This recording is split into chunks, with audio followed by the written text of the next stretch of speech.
Mais uma vez, bem-vindos de volta. O pessoal está se acomodando do retorno do coffee break.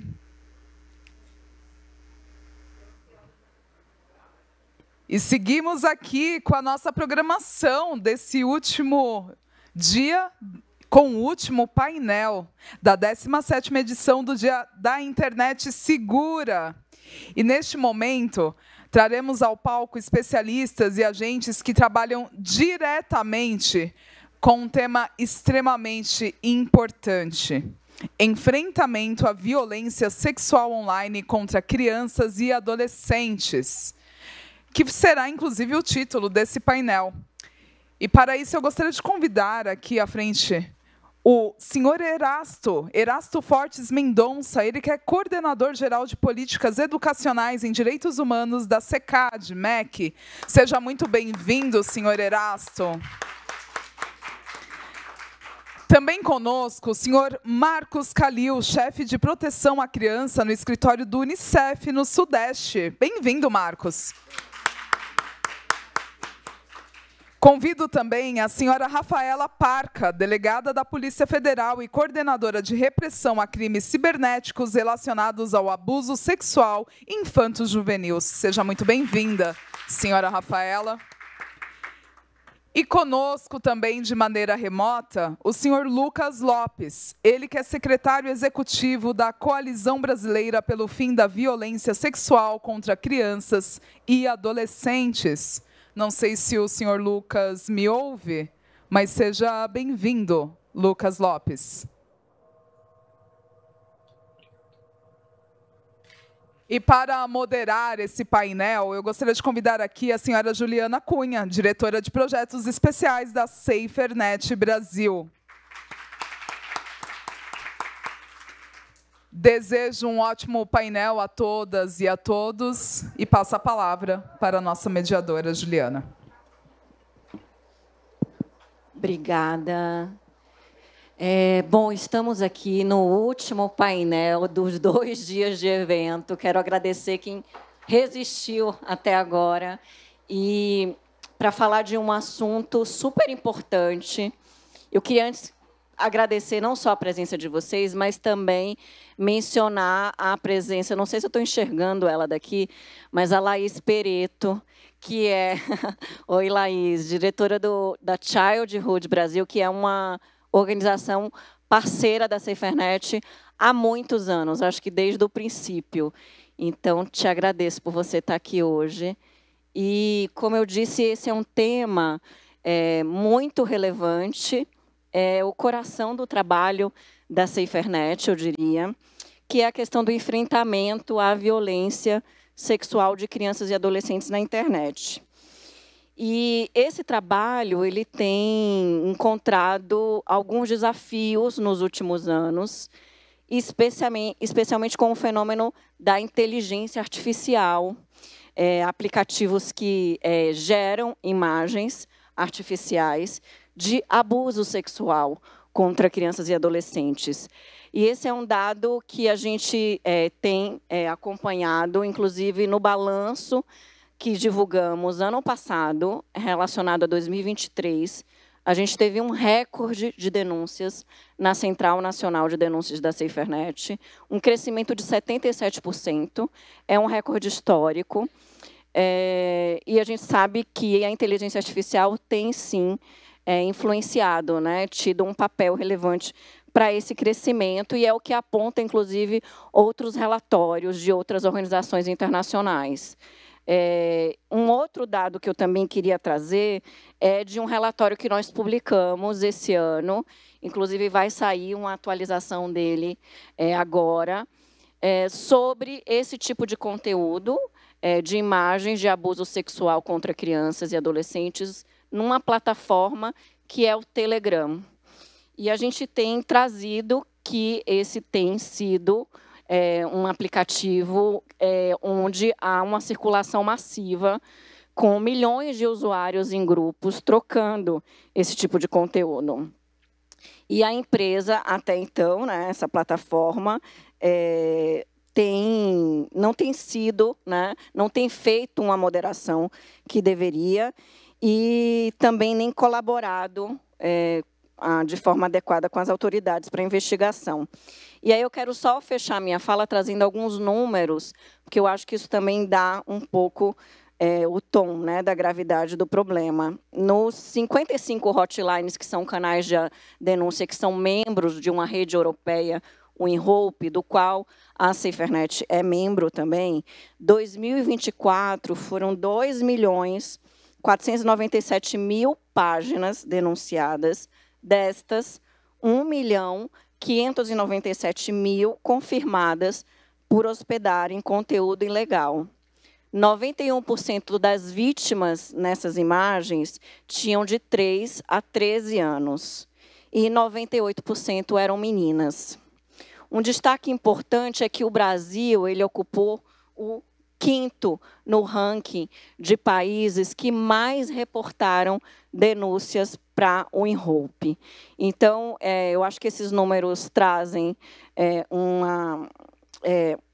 enfim, a gente não precisa falar de um alarde, mas traz uma grande preocupação de como a gente vai responder a esses desafios. E aí eu queria começar com o Lucas, que está remoto, para abrir essa conversa, porque o Lucas ele é secretário executivo da Coalizão pelo Fim da Violência contra Crianças e Adolescentes, e que reúne mais de 70 organizações, fóruns, redes. E você teve, Lucas, ano passado, em Bogotá, para uma reunião, uma conferência ministerial global pelo fim da violência contra crianças, e que foi um encontro, inclusive, que registrou aí um número bem significativo de representantes de muitos governos. No Brasil, quem liderou a comitiva foi a ministra Macaé Evaristo.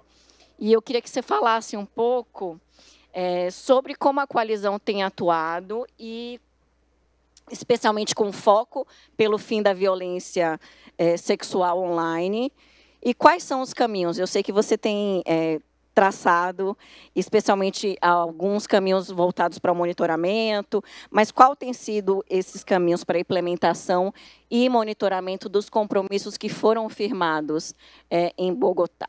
Obrigada. A palavra é sua.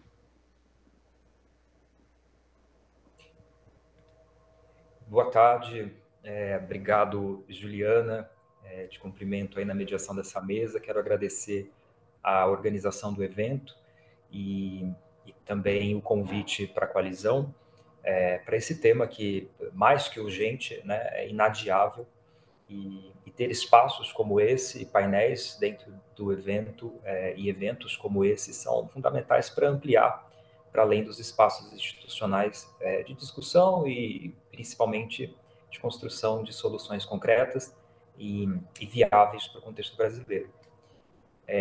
Sim, aconteceu o ano passado a primeira conferência ministerial global pelo fim da violência contra crianças na Colômbia, em Bogotá. É a primeira conferência, como eu acabei de mencionar, que reuniu líderes de todo o mundo, de todas as regiões.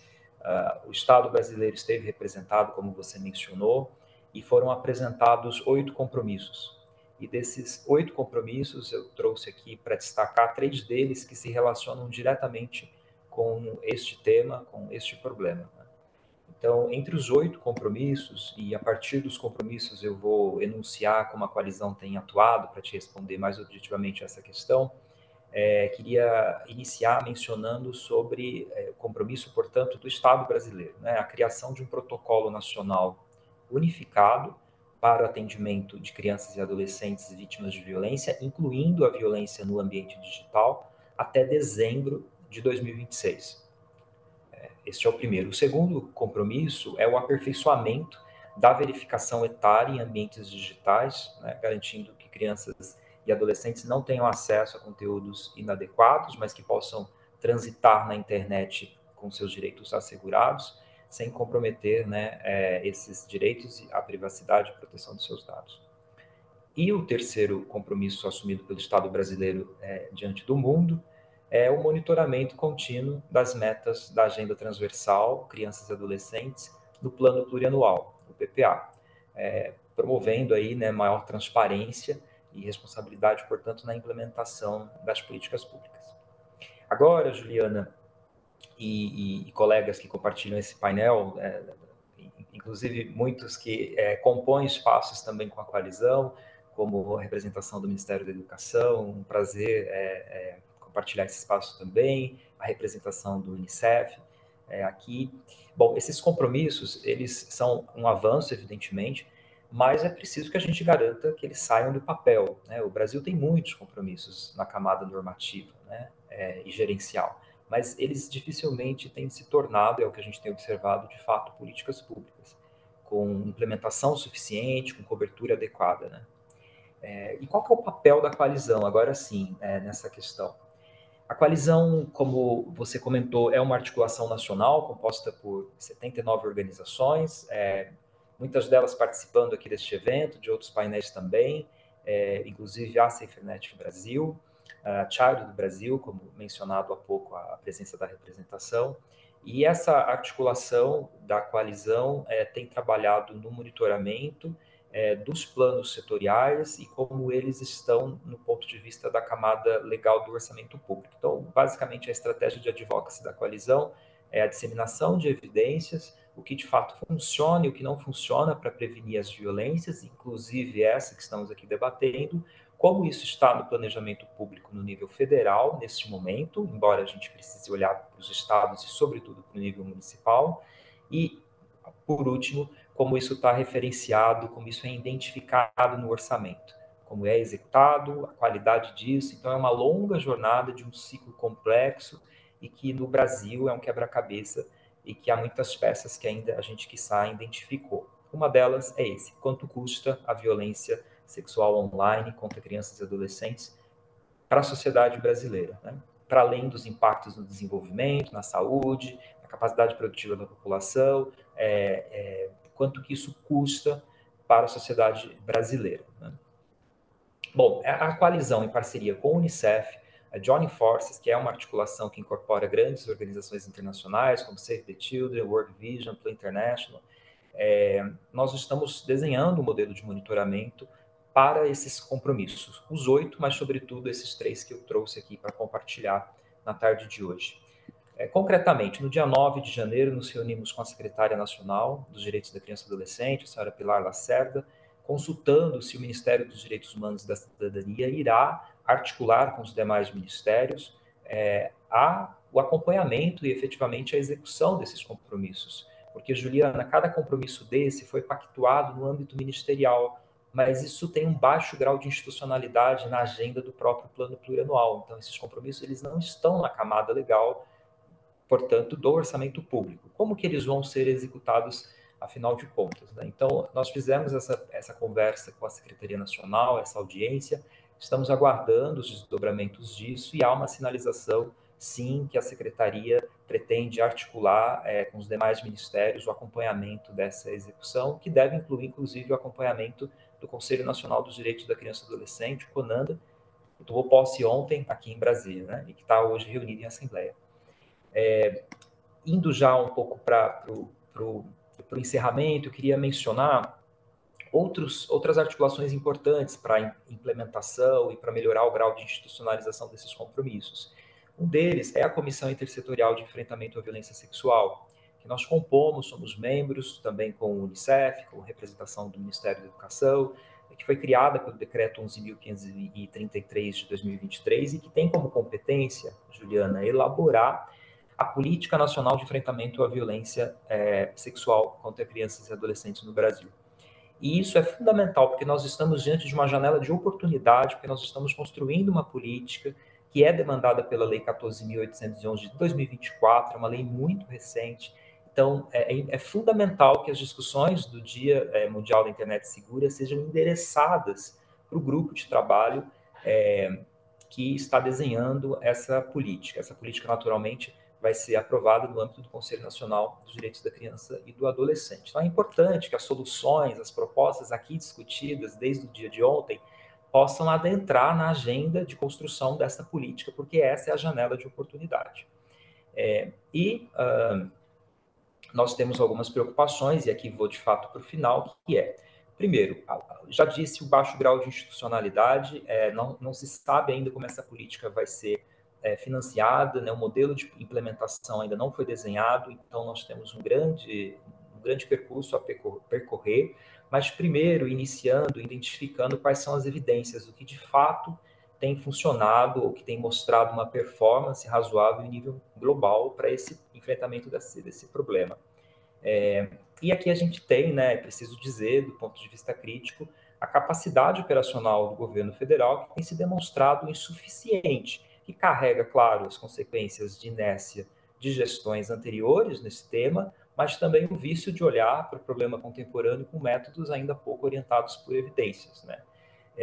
E estratégias que, em sua natureza, já se demonstram frágeis, como campanhas, como a produção de conteúdos, que, embora sejam importantes, não há evidências, né, globais que demonstram que esse tipo de produção interfere nos preditores dessa violência, reduzam os fatores de risco e, principalmente, né, não se há evidência global de que campanhas, por exemplo, elas, embora sejam importantes, elas reduzam, de fato, a prevalência. Então, queria concluir compartilhando esse desafio, de forma positiva, a oportunidade que esse debate gera para a gente olhar para aquilo que tem funcionado e como a gente pode incorporar isso no contexto brasileiro. Obrigado.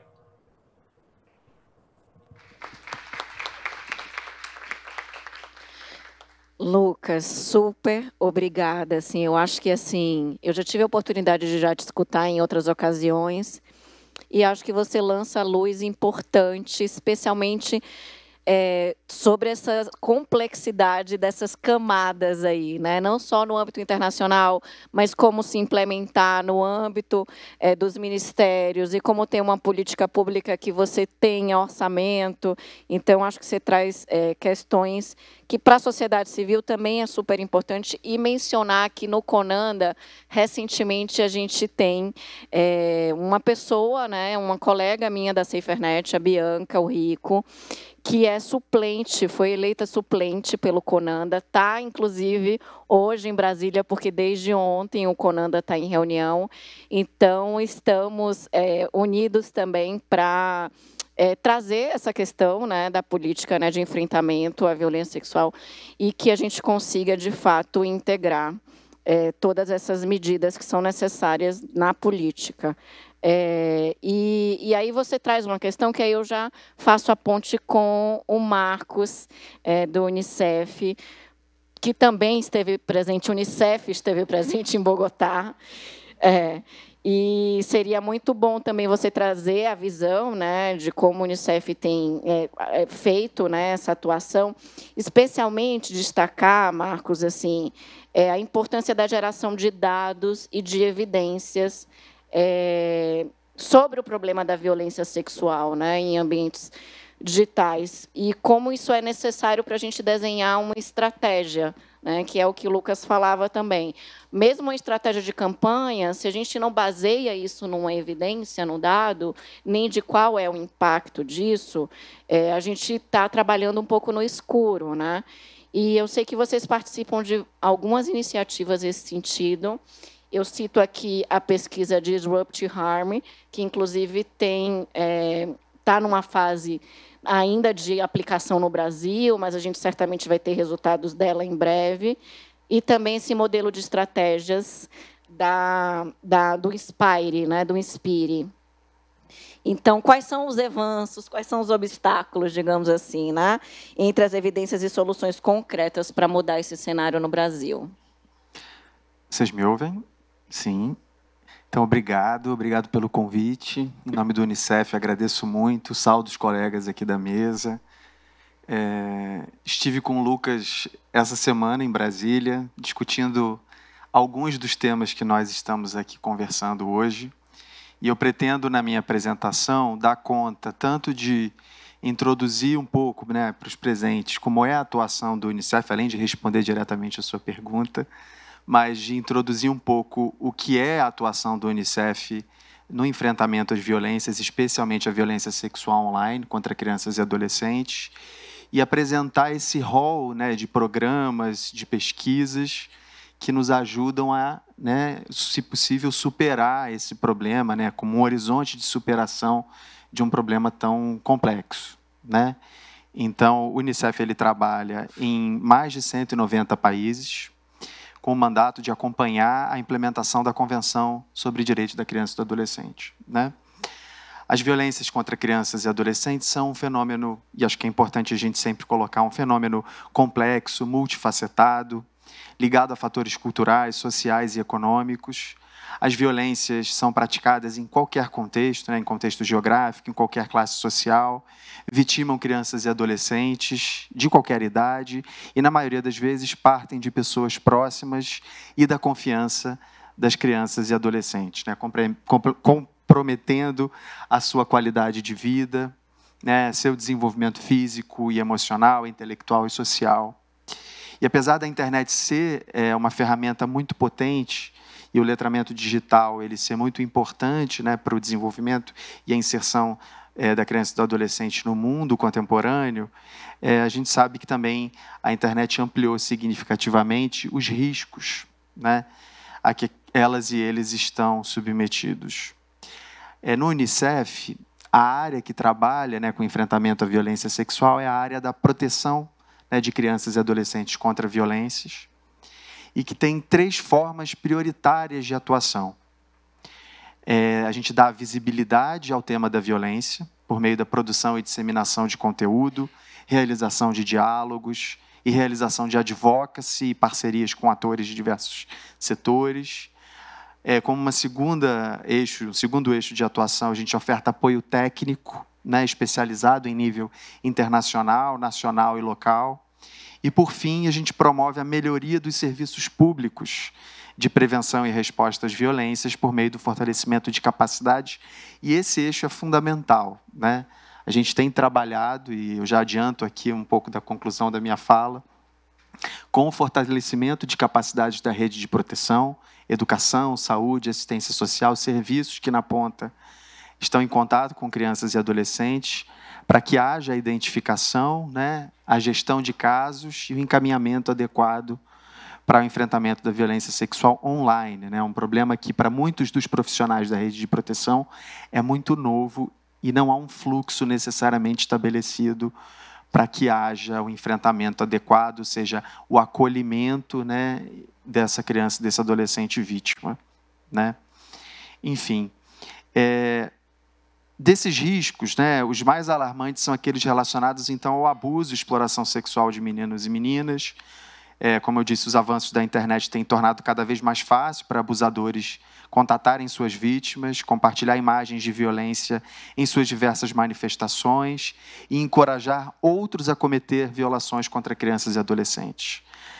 Além disso, crianças e adolescentes têm cada vez mais produzido conteúdo sexual autogerado, o que traz a demanda urgente de diálogo para que eles e elas compreendam os riscos da internet e aprendam a promover sua autoproteção online e offline. Então, dentro desse cenário, acho que agora é o momento de compartilhar com vocês essas iniciativas que são respostas e têm a ver também com geração de evidência. O Unicef tem trabalhado com parceiros para diminuir as lacunas de acesso aos recursos que as tecnologias digitais oportunizam, né, ao tempo em que tem empreendido esforços para que a internet seja um ambiente seguro para crianças e adolescentes aprenderem, socializarem e se expressarem sem se exporem a riscos. Em parceria com governos, fazemos incidência, né, para que regulamentações necessárias para o uso da internet, uso seguro da internet, com companhias de tecnologia, a gente também discute com a iniciativa privada, para que companhias de internet, né, de tecnologia, garantam segurança em suas plataformas. Essa é uma prioridade que a gente tem globalmente. Também temos apoiado o Ministério da Educação, né, para ensinar letramento digital e habilidades de segurança online às crianças e adolescentes, além de ofertar assistência técnica para o combate da violência sexual online em cerca de 2 dúzias de países, por meio da promoção do modelo de resposta nacional no âmbito da Aliança Global e-Protect. Então, em sua atuação, a Unicef busca fortalecer a rede de proteção, como eu mencionei há pouco, para manter crianças e adolescentes livres dos perigos ao acessarem a internet. A geração de evidências tem sido uma peça-chave do trabalho do Unicef. Por meio do seu escritório de pesquisa, e aqui é uma primeira informação, Unicef Innocenti, temos produzido estudos sobre direitos digitais, oportunidades e riscos, com o objetivo de promover uma melhor compreensão de como o uso das tecnologias digitais contribui com a vida de crianças e adolescentes, ao mesmo tempo em que os expõe a novos riscos e perigos. Nesse âmbito, em parceria com a London School of Economics e a EU Kids Online Network e com o apoio da Aliança Global WeProtect, o Unicef desenvolveu a iniciativa Global Kids Online, um projeto de pesquisa internacional que tem por objetivo gerar evidências para substanciar o diálogo internacional sobre políticas e soluções práticas para a garantia dos direitos de crianças e adolescentes na era digital. O projeto desenvolveu um kit de ferramentas de pesquisa para que acadêmicos, governos, sociedade civil e outros atores possam desenvolver pesquisas nacionais confiáveis e padronizadas, com foco nas crianças e adolescentes e seus pais e cuidadores. Então, fica aqui uma primeira iniciativa, né? O Global Kids Online, eu acho que é importante colocar essa primeira iniciativa. Uma segunda iniciativa, também do Unicef Innocenti, com o apoio do Equipates Internacional e da Interpol, com fundos da Parceria Global para a Eliminação da Violência contra a Criança, criou o projeto já mencionado aqui, o Disrupting Harm, com o propósito de gerar evidências de qualidade sobre como as tecnologias digitais podem facilitar a exploração e o abuso sexual contra crianças e adolescentes. Nesse projeto, foi desenvolvida uma metodologia de pesquisa a fim de identificar áreas prioritárias.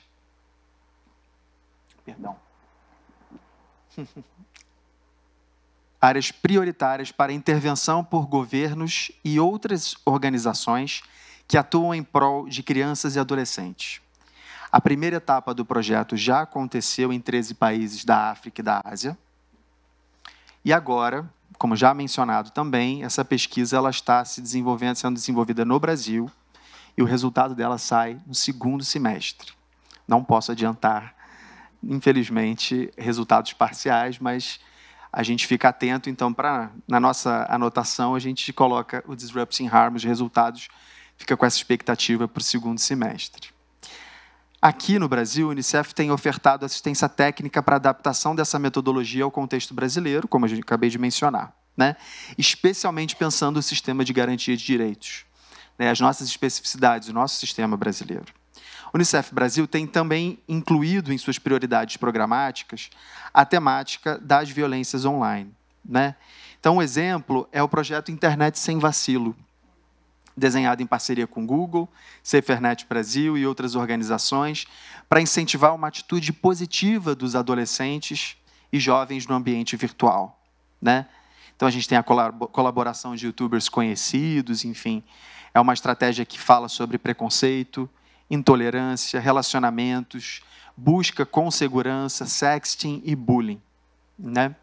O Unicef também lançou o Caretas, uma experiência inovadora de interação online, desenvolvida em parceria com as empresas Sherpas e ChatTonic, Facebook e SaferNet, que usou a inteligência artificial para criar uma peça de ficção por meio de storytelling.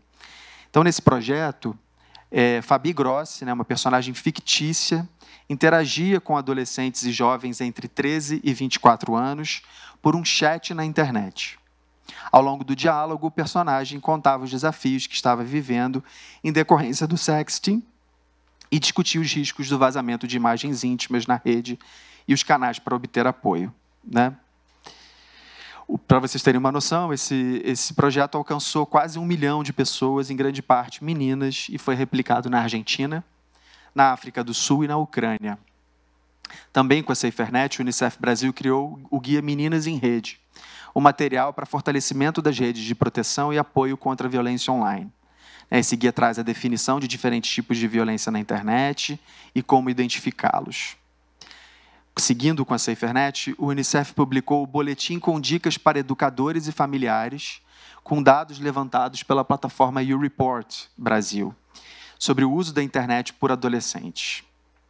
Então, são muitas as iniciativas, são iniciativas muito importantes, com parceiros muito fundamentais, é uma rede, né? A gente percebe que nessa temática, ainda com discussões muito incipientes, né? Um problema que é relativamente novo, pelo menos nessa magnitude, né? ainda que a internet já tenha algumas décadas, as plataformas recentes, elas intensificaram os desafios. Então, essa rede de parceiros governamentais, estatais, mas também da sociedade civil, tem sido muito fundamental.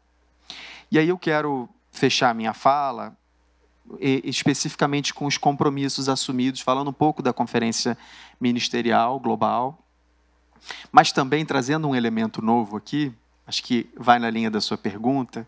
Em julho do ano passado, nós do Unicef apoiamos a visita da representante especial do secretário-geral das Nações Unidas para a Violência contra a Criança, a doutora Najat Midil. No seu relatório final, então, para compartilhar aqui com os colegas, não sei se todos tiveram acesso a esse relatório final, a 4ª recomendação da representante especial, da doutora Najat, envolve o fortalecimento da prevenção e dos mecanismos de detecção precoce da violência online. Especialmente o empoderamento de professores, então são 2 pontos que ela traz. Profissionais da educação, assistência social e saúde, conselheiros tutelares, famílias e empresas de tecnologia, e o envolvimento de crianças e adolescentes no desenho de ferramentas de denúncia, além de ações de prevenção. Esse relatório ele tem sido usado, por exemplo, pelas defensorias públicas para fazer cobranças, né, em relação aos governos, e eu acho que ele é uma ferramenta muito importante, que liga, né, o mais alto grau das Nações Unidas a uma temática tão fundamental. E queria também compartilhar com vocês, o Lucas falou um pouco sobre os compromissos governamentais do governo brasileiro, mas existe um compromisso assumido pelo Unicef em âmbito global, a partir da Conferência Ministerial Global pelo Fim da Violência contra a Criança. Eu queria compartilhar com vocês aqui esse compromisso e dizer que o Unicef Brasil ele está muito dedicado a implementar esses compromissos aqui no Brasil. O primeiro deles é oferecer suporte técnico e financeiro a pelo menos 50 países, o Brasil incluído, para coleta de dados sobre violência contra a criança de alta qualidade, né, e é importante, de teor comparável a nível internacional. Então, esse compromisso é uma resposta à sua pergunta, esse é um compromisso da proteção no Brasil, né, da área de proteção. A gente destina recursos financeiros e técnicos para que isso aconteça. Garantir assistência a governos para alcançar, com serviços especializados, 30 milhões de crianças, né, nos próximos 5 anos, crianças e adolescentes em risco ou enfrentando violências. Então, nesse caso da violência sexual, como que a gente torna os nossos serviços especializados para responder a esse tipo, né, de violência. Apoiar governos para garantir ambientes de ensino seguros para 142 milhões de crianças e adolescentes. Isso no mundo todo, né, em 5 anos. E, para fechar, atingir 70 milhões de famílias com programas de apoio à parentalidade, que também inclui, né, como a gente sabe, uma parentalidade que é atenta a esse novo tipo de ameaça à infância, né? Então, eu quero agradecer muito. É um tema que daria para a gente ficar aqui até a noite, se aprofundando. Eu busquei que a minha contribuição, a contribuição do Unicef, fosse apresentar para nós um pouco dessas iniciativas que vão mitigando, né, os riscos e buscando um horizonte de superação. Muito obrigado.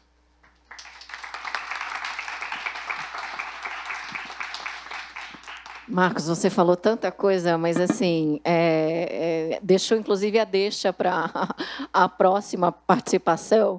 Antes, eu só queria trazer que você trouxe esse histórico também das parcerias do Unicef com a SaferNet, que sempre foram oportunidades de construção com alguma inovação também, né? E isso é super importante nessa área. E eu diria que, claro, como fruto desse trabalho, das campanhas, do Internet Sem Vacilo, do Guia Meninas em Rede, uma coisa que a gente tem construído de lá para cá é como a gente pode, de fato, incorporar nas estratégias a perspectiva da participação de crianças e de adolescentes. A gente já fez uma série de consultas, fizemos uma, inclusive, que trata especificamente de jogos online, e eles trouxeram essa questão dos canais de denúncias, né, do quanto eles não são desenhados para que se denuncie, especialmente pensando, né, em crianças e adolescentes. Então, isso que você trouxe é super importante, a gente não pode perder de vista.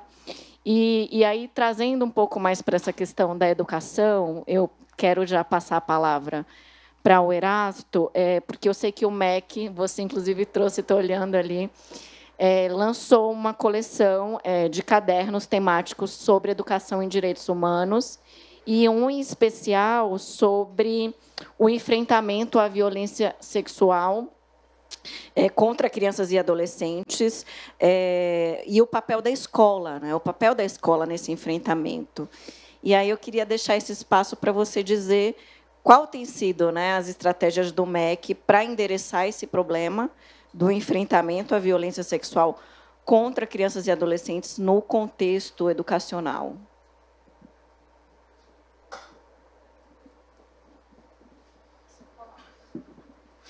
Bom, primeiro eu quero agradecer a oportunidade de o MEC se fazer representar num evento tão importante como esse, que já se consolida, né, pelo fato de estar já na 17ª versão. Acho que isso é muito importante. Essa permanência da discussão e a consolidação dessa discussão sendo feita, né, por entidades da sociedade civil, órgãos de governo, representações da juventude. Aliás, falando em juventude, na mesa anterior estava aqui uma espécie de reivindicação para a participação da juventude. Eu não vou ter essa pretensão aos 73 anos de idade.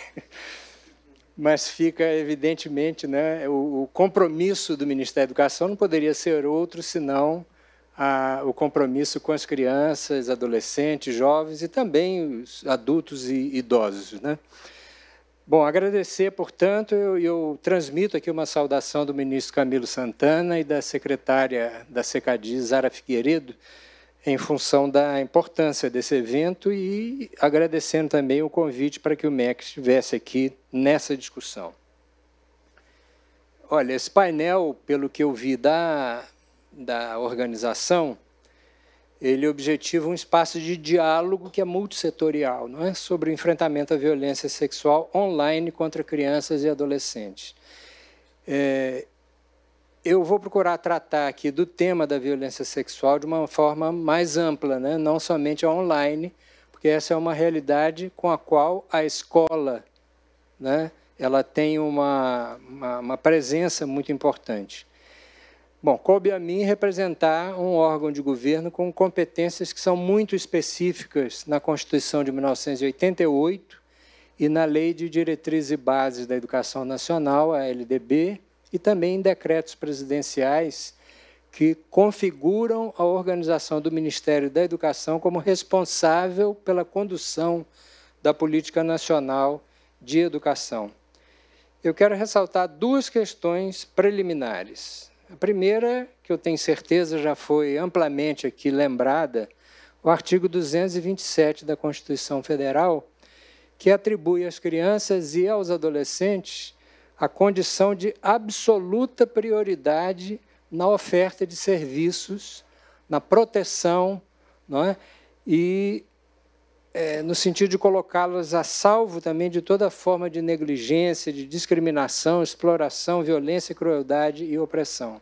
Nenhum outro grupo social, eu já disse, sou um idoso, né? O idoso tem suas vantagens por ter um estatuto do idoso que lhe garante alguns privilégios na sociedade, né, como ter um cartão de estacionamento, entrar numa fila com prioridade, mas nenhum desses outros grupos, né, tem a mesma proteção que a Constituição albergou, né, no sentido de ser a prioridade chamada na Constituição de absoluta. Então, essa é uma primeira consideração que eu quero fazer. A segunda é lembrar que as ações pedagógicas e as ações de gestão pedagógica, elas são uma competência das escolas e dos sistemas de ensino. no nível municipal, estadual e do Distrito Federal, e, evidente, também existe um sistema federal também de educação, não é? Então, cada ente federativo tem uma competência específica em relação à educação. E aí, em respeito a essas relações interfederativas da União com Estados, municípios e Distrito Federal, que tem como fundamento a autonomia dos sistemas de ensino. Portanto, diferentemente do que eu tenho a impressão de que muita gente pensa, o MEC não pode tudo. O MEC não pode interferir na autonomia de um sistema de ensino municipal, estadual ou do Distrito Federal. Mas o MEC tem uma condição importante, não é? Que é de ter a função normativa de âmbito nacional. Portanto, ele profere, em geral, por meio do Conselho Nacional de Educação, diretrizes gerais e nacionais para todos os âmbitos da educação nacional, não é? Seja, por exemplo, uma diretriz de um curso de graduação, isso compete ao Conselho Nacional, e enquanto não for homologada pelo ministro do MEC, ela não tem valor jurídico de âmbito nacional. Então, o MEC pode também muito, não é? E orienta também, por meio dessas diretrizes, todas as etapas da educação básica e as modalidades da educação básica, a educação indígena, a educação quilombola, a educação de jovens e adultos. E temos também uma diretriz nacional que, infelizmente, não é tão conhecida como essas outras, que é a Diretriz Nacional para a Educação em Direitos Humanos. É uma diretriz de 2012, portanto, ela já completou 12 anos, né, no ano passado, em maio, e ela está em pleno vigor, não é? Nós temos também uma alteração que foi feita na LDB, Lei de Diretriz e Base, em 2021. O artigo 206 da LDB, ele relaciona as questões que dizem respeito ao currículo da educação básica. O que deve ser feito no ensino fundamental, no ensino médio, não é? Na educação infantil. E foi acrescentado um parágrafo nesse artigo 26, que afirma que os direitos humanos, crianças e adolescentes e mulheres devem ser tema transversal obrigatório em todas as etapas da educação básica. Então, se uma diretriz nacional proferida pelo Conselho Nacional de Educação e homologada pelo ministro, que tem, portanto, força jurídica, né, de obediência a essa diretriz, ela tem uma força, muito mais o fato de ter sido incluído na Lei de Diretriz e Base a obrigatoriedade do tratamento da educação em direitos humanos como um tema transversal. Assim, quem tem uma certa intimidade com a educação e com a área da escola vai entender o que eu vou dizer. Isso é bom e é um perigo ao mesmo tempo, não é? Porque alguns dizem assim, bom, devia ser uma disciplina e não um tema transversal. Isso é uma discussão infindável no campo da pedagogia, não é? Mas ambas têm coisas positivas e têm perigos. Se eu digo assim, o professor tal vai ser o professor de tal disciplina, a gente corre um risco.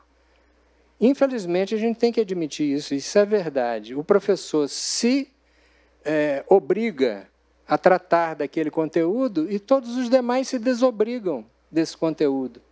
Isso é uma coisa muito simples, por exemplo, no ensino de português. O ensino de português não é uma prioridade apenas para o professor de língua portuguesa. O professor de matemática, de física, de geografia, de história, ele também tem que cuidar daquilo que o aluno escreve para a sua disciplina em termos da língua portuguesa. Então, esse é um risco. E o risco do tema transversal é que ele precisa ser um tema tratado por todos que compõem a comunidade escolar, do porteiro da escola ao gerente, ao diretor, não é? A autoridade maior que possa ter na escola, todos devem se preocupar com essa temática. Qual é o risco? É o risco daquilo que é de todos pode ser de ninguém. Então, ou a gente tem uma ação pedagógica das direções da escola, das coordenações pedagógicas, no sentido de fazer entender o que é um tema transversal e materializar isso no dia a dia da escola, ou nós não vamos ter educação em direitos humanos. Bom, e aí eu entro, portanto, na questão da criança e do adolescente. O MEC participa de 3 colegiados importantes, eu represento pessoalmente o Ministério da Educação, com muita honra, esses 3 colegiados. O CONANDA, que acabou de ser citado aqui, né, várias vezes, é o conselho maior que lida com os direitos da criança e do adolescente no Brasil. Quero dizer que esse conselho tem uma presença permanente de adolescentes, que é o CPA, Comitê Permanente de Adolescentes. Eles participam, como todos os demais conselheiros, em todas as assembleias do CONANDA. Participo também da CONAET, que é o conselho voltado para o enfrentamento ao trabalho infantil, e sabemos que a exploração sexual é uma das mais violentas formas, né, de trabalho infantil, e a Comissão Intersetorial de Enfrentamento à Violência, que foi lembrada aqui pelo Lucas, e do qual também ele é um dos membros. Bom, vamos entrar aqui no caderno temático. Eu quis fazer essa introdução toda para dizer que o caderno temático faz parte das estratégias de educação e direitos humanos desenvolvidas pelo Ministério da Educação. Antes disso, né, ressaltar uma questão aqui que eu acho que é preciso ser compreendida. O governo federal tem um slogan que diz assim: união e reconstrução. E eu quero dizer a vocês que isso não é só um slogan, não é um símbolo apenas. Isso é uma realidade cruel em determinadas áreas, por exemplo, na área de direitos humanos. No Ministério da Educação, há uma secretaria nacional que lida com as temáticas da diversidade, dos direitos humanos e das modalidades da educação da população mais vulnerabilizada. Né? São aqueles invisíveis, aquilo que Paulo Freire dedicou o seu livro Pedagogia do Oprimido ao chamá-los de os esfarrapados do mundo. São esses que são cuidados pela SECADI.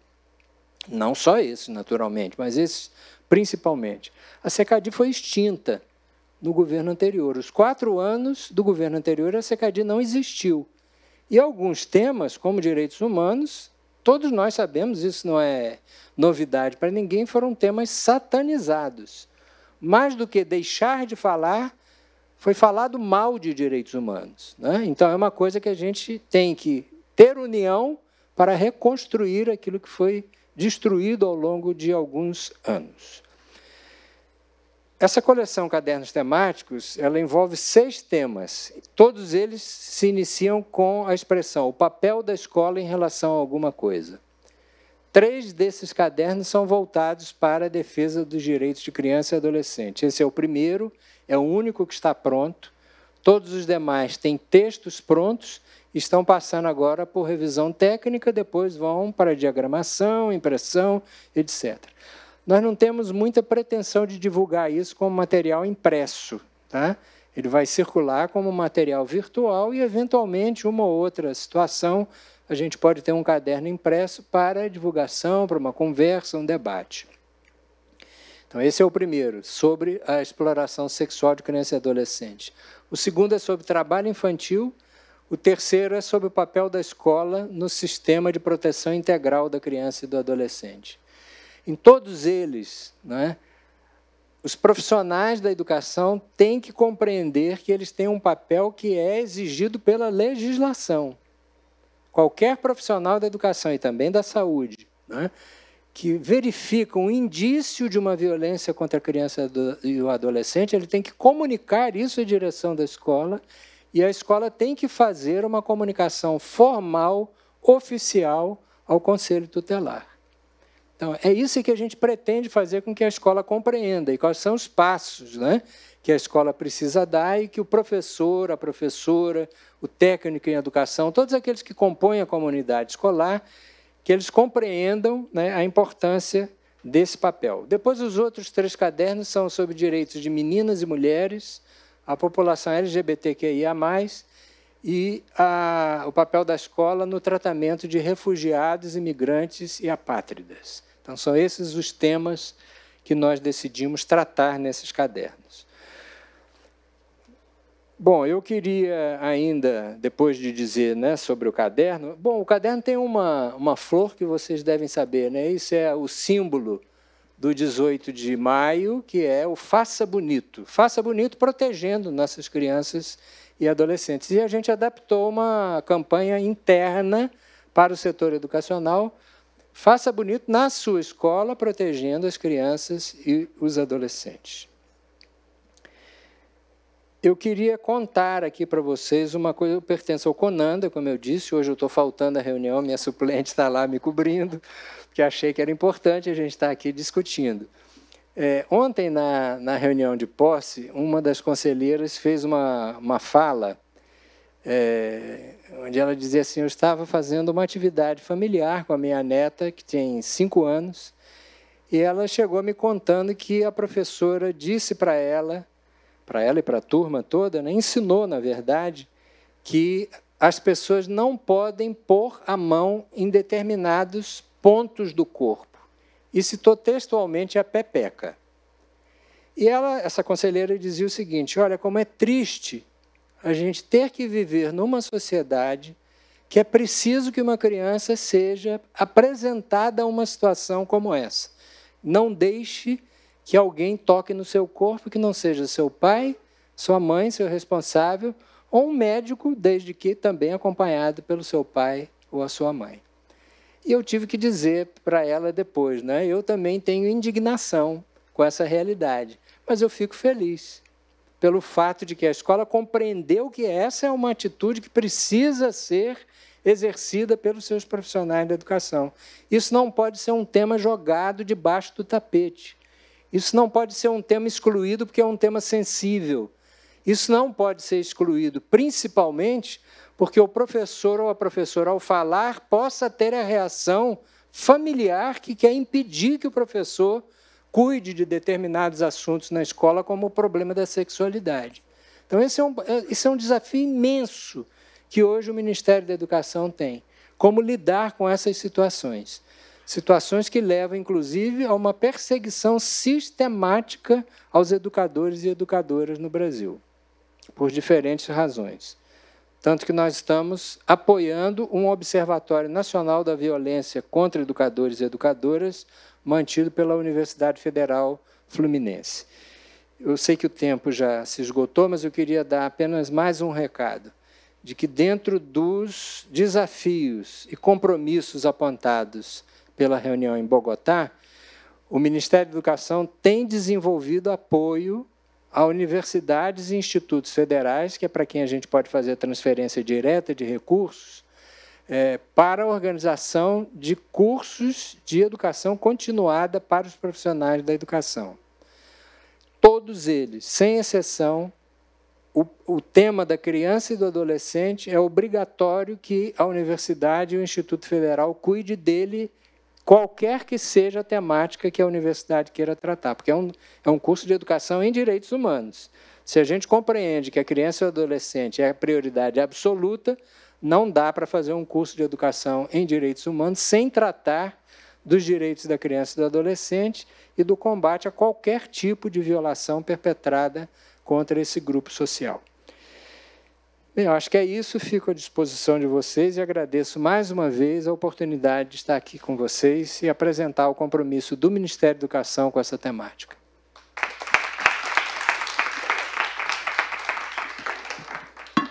Obrigada, Erasto. Eu te falei que eu ouvi muitos elogios a você. E, assim, quero agradecer porque você trouxe de maneira muito didática qual é a atuação do Ministério da Educação, e a gente sabe que muitas vezes é visto de uma forma distante, mas, enfim, ele toma decisões que impactam diretamente a vida de cada um. E a gente entende que vocês estão aí nesse processo de reconstrução dessas políticas, e ficamos felizes de saber que vocês têm avançado, não só com as publicações, mas pensado mesmo nas medidas pactuadas em Bogotá também, em como contribuir também com a educação continuada, né, dos profissionais nessa área de educação em direitos humanos. Eu queria logo passar a palavra para Eu vou tomar a liberdade de chamar ela de Rafa, porque eu conheço o trabalho da Rafa de perto, e a Rafa está à frente da coordenação do trabalho de investigação e apuração de crimes relacionados ao abuso sexual infantil na internet, na Polícia Federal. O currículo dela é longo, eu não vou conseguir citar, é muita coisa. Ela me passou e eu fiquei um tempo assim chocada com o tanto de coisas que ela faz. E eu sei que ela também tem filhos gêmeos, então, bebês, então, de fato, merece aqui já nosso reconhecimento. E eu sei que vocês desenvolvem um trabalho super importante, que trata da prevenção em escolas, que é o Guardiões da Infância. E, então, eu dou esse espaço aqui para você compartilhar como é que têm sido os resultados desse trabalho. Ju, primeiro eu queria agradecer o convite, né? E agradecer a fala dos colegas do painel, que, não sei se você reparou, a gente está em plena sintonia, todos de azul. Você veio na cor errada. Então, a gente está aqui todo mundo de azul e em consonância, né, com as nossas temáticas. E antes de falar do projeto Guardiões da Infância, eu queria falar um pouquinho. A Polícia Federal é uma polícia de repressão. O que eu quero dizer com isso? Nós atuamos depois que o crime acontece. E por que falar de prevenção dentro da polícia, né, se a gente atua depois que o crime aconteceu? Porque, simplesmente, quando eu olho as consequências do abuso sexual para as vítimas, eu não quero que esse crime aconteça. Porque as consequências são levadas, por vezes, para a vida toda. São consequências devastadoras para as vidas dessas vítimas. Então, a partir desse pensamento, a gente, nesse escopo da proteção integral, né, nesse escopo da prioridade absoluta, a gente pensou num projeto de prevenção, num programa de prevenção. Estou tentando passar o slide, mas não está passando. Pronto, peraí, deixa eu voltar. E criamos, então, esse programa Guardiões da Infância. Esse programa, ele é... o objetivo dele, né, na verdade, ele é realizar palestras em escolas ou instituições congêneres, públicas e privadas, por policiais federais voluntários, que, além de todo o trabalho que fazem nas investigações, se voluntariam para esse trabalho de prevenção. Para quê? Reduzir os fatores de vulnerabilidade do abuso sexual infantil e aumentar os fatores de proteção. Relacionados a quem? Primeiro, adolescentes, 12 a 17 anos. Vocês vão ver que não tem crianças ainda no projeto, porque é uma metodologia toda diferenciada para você falar com uma criança. Né? Então, a gente precisa amadurecer primeiro com os adolescentes, para passar, então, para as crianças.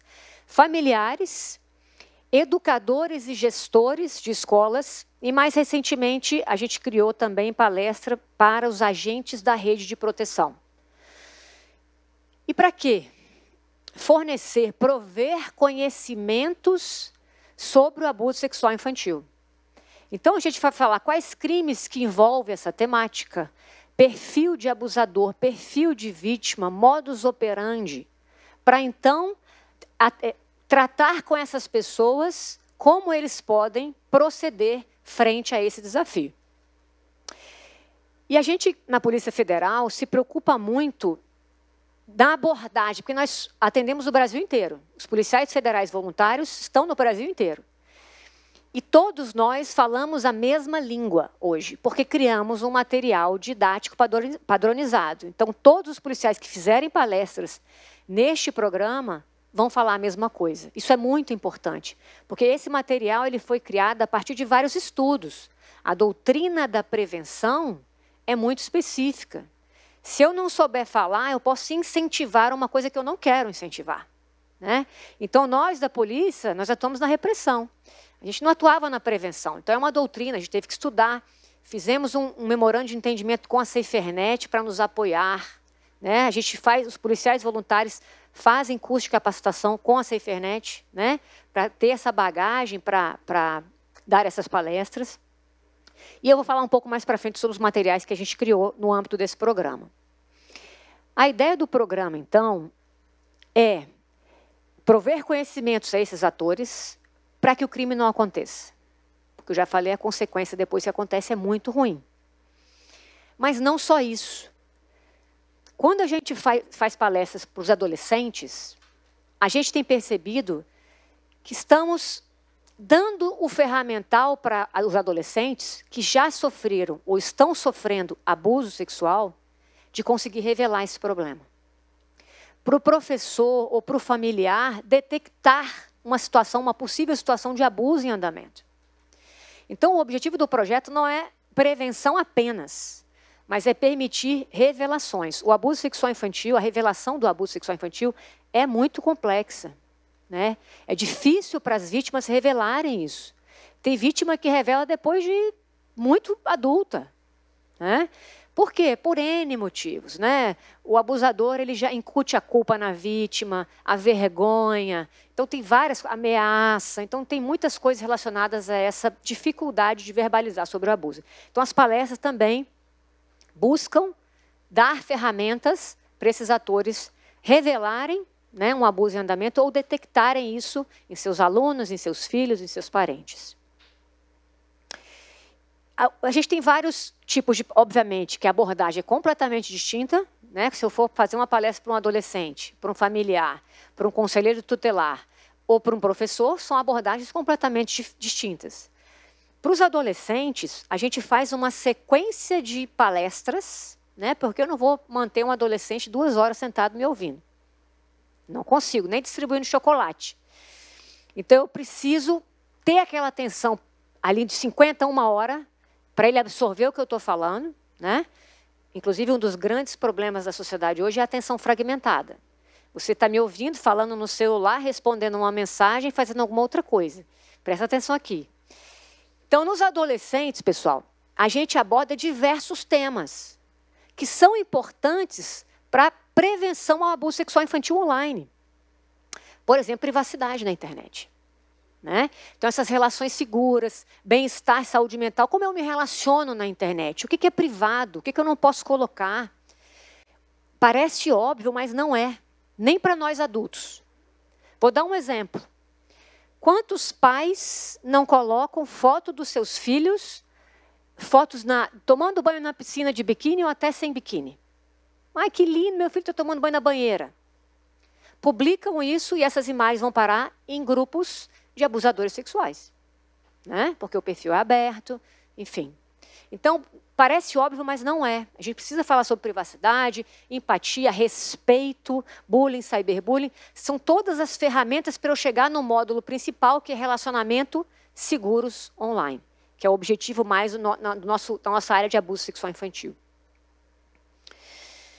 Para os professores, né, a pergunta que a gente faz é: como é que você tem que agir? Primeiro, eu preciso dar informações para eles. Né? Eles precisam entender que crimes que estão relacionados a essa temática, né? Todos os assuntos que envolvem, para então falar, olha, você precisa identificar, tentar identificar, acolher essa criança, não julgar essa criança. Se ela revelar, nossa, ela passou uma barreira muito grande, você não pode julgar essa criança, tem que acolher e não pode se omitir. Para os familiares, a gente fala, e aí, pai, mãe, como é que tem que ser a conduta frente, né, aos seus filhos na vida digital ou na vida offline? Então, a gente vai falar, você precisa conversar, conscientizar dos riscos, estabelecer regras. Tem como ficar sem internet hoje? Não tem. Mas a gente precisa controlar isso. Está completamente desenfreado o negócio. Então, a gente precisa ter limites, né? E a gente pode fazer isso aos poucos. Teve uma mãe que me procurou uma vez e falou, não tem como eu fazer. Meu filho já está completamente viciado. Eu falei, começa devagar. Não tem celular na refeição. Então, é um avanço, é ou não é? Então, às vezes, você precisa ir aos pouquinhos. E eles se adaptam, sabe? Depois de um tempo, eles se adaptam. Foi como retirar os celulares das escolas. No começo foi o quê? Abstinência total. A galera doidaça. Meu Deus do céu. Enlouquecida, né? Não posso ficar fora, né? Dali da internet, mas depois eles vão se adaptando, vão mudando as suas formas de se relacionar. E monitoramento, né? Acho que os pais têm que se preocupar em monitorar os seus filhos nas relações online e offline. E qual o resultado, né, desse projeto? Ele começou no passado, já foram capacitados 60 policiais federais voluntários, Teremos mais 2 capacitações esse ano. Vamos mais do que dobrar esse número. As palestras começaram em agosto de 2024. Daqui a pouco eu falo. Em agosto de 2024. E eu achei incrível os resultados, né? Então, quantos adolescentes já participaram das nossas palestras ao redor do Brasil? Mais de 5.000 adolescentes, quase 900 familiares e professores aí, e gestores de escola, e 311 da rede de apoio. A gente tem percebido que as palestras trazem, além do conhecimento, uma sensibilização, uma mudança, né? Muda a visão das pessoas do fenômeno abuso sexual infantil. Isso já bastaria. Se eu conseguir sensibilizar as pessoas desse problema, isso para mim já seria uma grande coisa. E então, outra coisa que eu estava até comentando no intervalo, se eu ensinar, por exemplo, para alguns colegas da rede de proteção o que não se deve fazer, também está ótimo. Né? Então, por exemplo, eu tenho colegas da rede de apoio. A rede de apoio foi feita para proteger, para tomar medidas que vão dar proteção a essa criança, uma assistência psicológica, de saúde. A rede de proteção, por exemplo, um conselho tutelar, ele não está ali para falar sobre o crime. Eu não vou explorar o que aconteceu, me conta os detalhes. Não. É a polícia que é responsável por isso, o judiciário que é responsável por isso. Você não deve fazer isso. Por vários motivos. Não é porque eu estou querendo tirar nenhuma, né, autonomia. Não. Você pode criar memórias falsas nessa criança. Você pode direcionar uma oitiva, prejudicar a investigação. Tem várias coisas associadas a isso. A gente criou um guia para os pais, algo simples, mas que a gente tem aprendido que coisas muito extensas as pessoas têm dificuldade, né, de focar e ler. Então, a gente traz coisas pontuais, objetivas para os familiares. Para a escola, a gente tem plena consciência de que uma palestra não vai resolver o problema. Né? Longe disso. Então, a gente criou uma cartilha, até com apoio da Safernet também, para cada um daqueles módulos, para os adolescentes, uma ideia geral do que eu preciso trabalhar e atividades direcionadas. Porque eu também não posso sobrecarregar a escola e o professor, que já é super sobrecarregado hoje, né? Para ele ter que inventar coisa. Ai, meu Deus, lá vem a Polícia Federal com esse negócio, vou ter que fazer. Então, a gente já traz pronto. Porque, a partir da palestra, isso pode ser trabalhado ao longo do ano, ao longo do semestre, para ter um efeito melhor. Né? A gente, um perito nosso, da Paraíba, pegou um desses módulos e fez um cordel. Aí, quem é nordestino vai entender bem, né? A cultura nordestina leva muito a sério o cordel. E a gente criou esse cordel para divulgar também esse projeto de prevenção. Muito interessante. E um outro resultado muito importante que veio desse projeto, por incrível que pareça, já deveria ter vindo há muito tempo atrás, nas atividades de investigação, mas os colegas que estão palestrando, isso a gente capacita os colegas aqui em Brasília, desculpa, estou pensando que eu estou em Brasília. A gente capacita os voluntários em Brasília. Eles não vão para a escola sem capacitação. Né? É feita a capacitação presencial, até para apresentar o material que eles vão falar nas palestras e tudo. E a gente fala, ó, você precisa mapear a rede de proteção. Quem é o conselheiro tutelar que atua nessa sociedade? Quem é o assistente social? Quem é o policial civil que trata dessa temática? Você precisa saber. Porque se você está numa palestra e você recebe uma revelação espontânea de um crime que não é competência federal, eu vou chegar para a pessoa e falar, vem cá, vai na Polícia Civil. Vai dar tudo certo. Poxa, foi muito bom, mas vai na Polícia Civil porque não é atribuição da federal. É inadmissível fazer isso.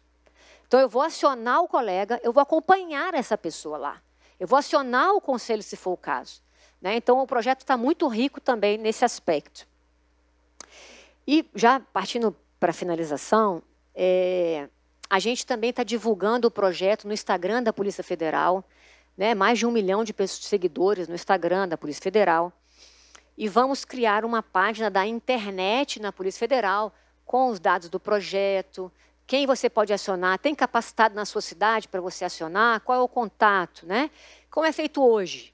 Os policiais voluntários de cada localidade procuram as escolas, a Secretaria de Educação, mostram o projeto, ofertam esse trabalho, que é gratuito, obviamente, né?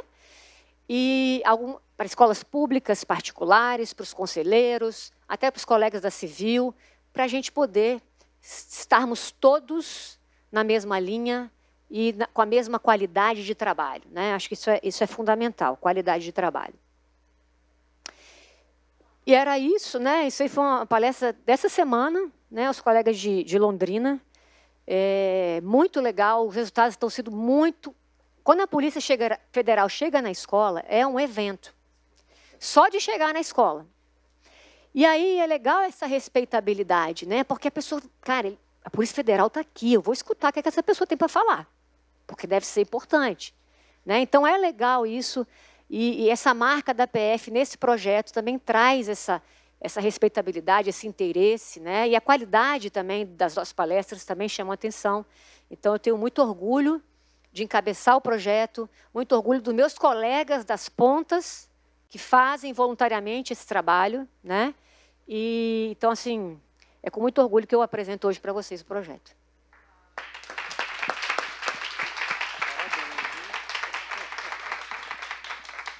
Ter deixado a Rafa para o final foi intencional. Eu acho que assim, a gente já está no final. Eu queria só agradecer a generosidade do Erasto de estar aqui, do Marcos, que eu soube que teve uma questão pessoal e pôde vir, da Rafa, que deixou os filhos em Brasília para fazer esse bate-volta. Eu acho que a gente trouxe coisas muito importantes, porque é para quem está na ponta, a gente pôde trazer. Isso é fundamental também, né? Não é só debater, mas é também o que a gente vê de resultados, né, com esse trabalho. E, claro, os desafios são imensos. Eu acho que o maior deles é fazer esse trabalho que seja intersetorial, integrado, com os diferentes setores. E eu espero que essa data seja um momento e uma oportunidade de reunir as pessoas para tomar essas decisões e fazer esse trabalho em conjunto acontecer. Muito obrigada, gente. A gente fica por aqui. Eu acho que vai ter só um encerramento do painel, né? Não sei se a gente já vai colocar algum vídeo, alguma coisa, não sei se está pronta. Mas, enfim, quero agradecer mais uma vez. Obrigada.